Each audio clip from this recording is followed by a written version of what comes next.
Hey folks, Bob from Fire Mountain Outdoors, and thanks for joining me today. Today we're taking a look at the SIG SAUER Tactical Operations.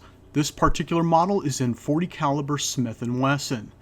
It does have a few refinements that you're not going to find, like on this regular 226. Right off the bat, you'll notice that you see that it has a beaver tail on it. It has a Magwell built into the grips. It's got some front slide serrations. And on this slide, it is stainless steel, and it is Nitron coated. Also with this pistol, you'll notice that it is single action and double action, and it does have that frame mounted decocker that I am a big fan of.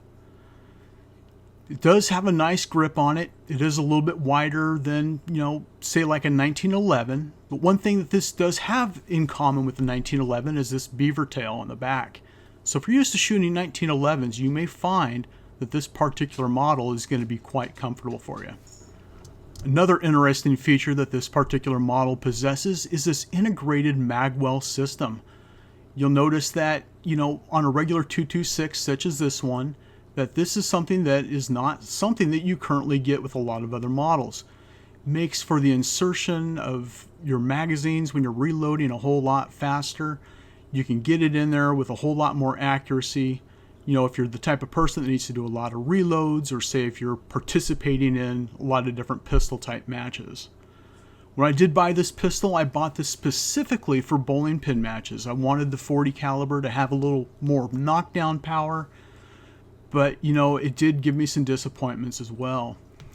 The magazines that it comes with, and I'll mention that it does come with 4 of the extra high capacity magazines, so you can actually run 15 plus 1 in this particular pistol. That's a whole lot of .40 caliber firepower when you're shooting in matches. Also, you get the tritium and fiber optic front sight from TRUGLO on the front of this. The sight seemed to sit a little bit high for me. I was shooting low with this pistol, and that was one of the things that I didn't like, is I couldn't adjust for that. The combat sights on the back, it's fixed, it's set. And so I really had to readjust my point of aim when I was shooting with this pistol. A lot of other SIGs that I've owned, if the point of aim was right on, but with this one, it really did disappoint me. The slide release is in a real good position. You've got the decocker there I mentioned. And also important to note that this pistol comes standard with their new short reset trigger system. Now this is a big thing that I'm really big into with the SIG SAUERs. I love the short reset trigger. When you fire the pistol and the action runs, you slowly let off on the trigger, you feel the click, and then you're ready to go. You pull it in just such a nice little short trigger pull as compared to like this 226.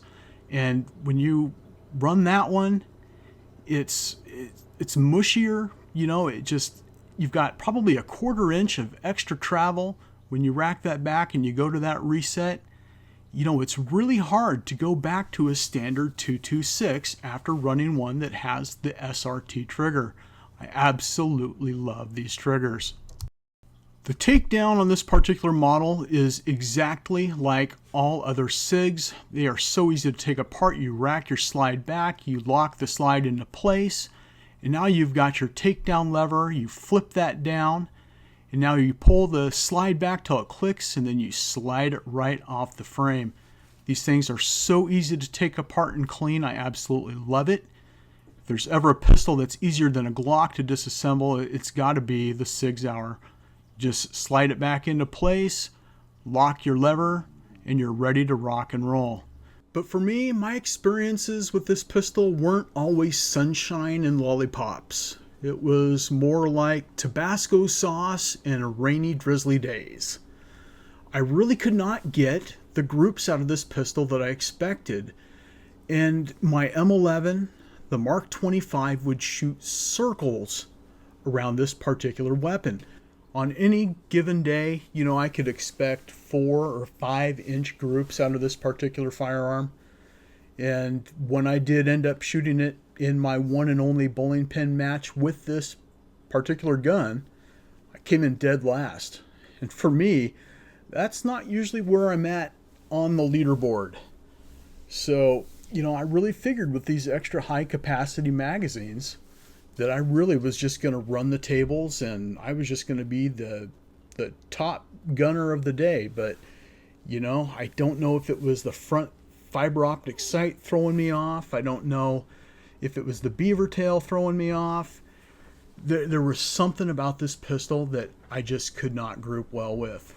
And, for some people, you could probably work around that, but after 700 rounds, I just couldn't do it. For me, the choice was with the regular 226, not the TacOps. When you account for the price on this thing, the manufacturer suggested retail is over $1,300. And for that kind of price, you can really get into some pretty serious weaponry. I think I paid the same price for my Springfield Armory 1911 TRP operator that I paid for this particular weapon. And I really cannot recommend the tactical operations over like a TRP. So, that's my opinion. Thumbs down on the TacOps. It's a great combat gun. It'd be great for home defense. It's a lousy gun for trying to conceal carry. It's kind of heavy for even open carry.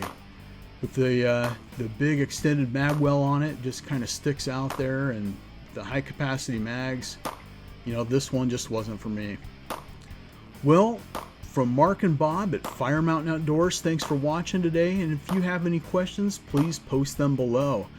If you hated this review, please let us know. If you want to see more reviews like this, let us know. And, as always, thanks for watching. Be safe, shoot straight, catch you on the firing line.